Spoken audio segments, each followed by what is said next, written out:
So Father Fox, he was known pretty much throughout the U.S. as the Fatima priest. I met him. We were doing some construction projects because that's what my real job is. Father was one of those type of people that he kind of demanded you do it. So what do you think your most important contribution to the apostolate has been since you have taken over as the president?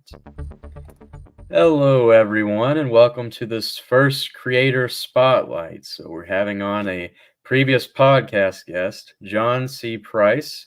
He is the current president of the Fatima Family Apostolate. So, John, we're going to be taking a look at your apostolate. So tell us, how did you get involved with this apostolate? How I got involved was kind of a neat situation for me. But first, I'll tell you about how it originated. So Father Fox, Father Robert J. Fox is his name. He was a Catholic priest. He was based out of South Dakota. He was known pretty much throughout the U.S. as the Fatima priest. And he started the Fatima Family Apostolate, and he started in 1986.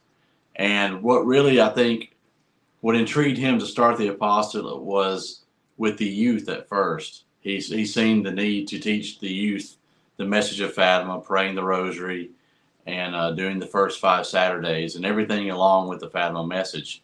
So he would take, I think it was like 125 youth, boys and girls, separate groups, each year for several years to Fatima to teach them about the message, to go through and show them the sites and everything like that. And actually, a lot of those have became religious priests, religious brothers, religious sisters. So it was a very fruitful endeavor. And so he started really seeing that after the dealing with the youth, he realized that the family was an issue. You know, there's a lot of family problems out there as we have today. We still have those issues. Mm-hmm. But with the message of Fatima, we can help families with their spiritual life by praying the rosary together as a family, by doing the first 5 Saturdays together as a family, and really living out this message to the fullest.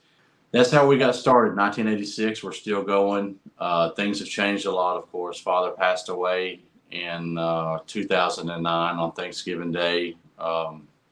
And so I got involved before that, of course. So I met him in 2003. He moved to Alabama. When a priest is 75, they put in for their retirement. Father moved to Alabama, came here by the Shrine of the Blessed Sacrament, which was built by Mother Angelica. He would do the Mass at noon, and he lived right down the road here. I met him. We were doing some construction projects because that's what my real job is, construction and real estate. So I was doing, I'm doing an advertisement here. I was doing that, and so I started talking to him more and more. He said, "Why don't you come visit me?" So I came and would come visit.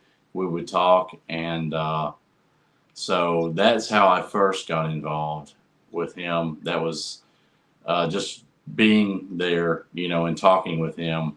Now, officially getting involved was in 2007 when I became the vice president of the Fatima Family Apostolate. So that's how it all started. Then when he passed away, of course, I became the president. He asked me to do it.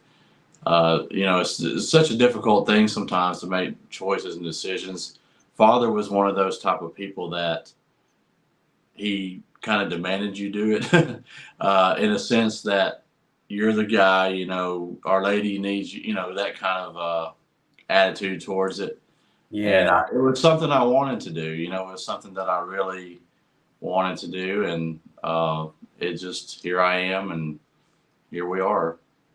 Mm-hmm.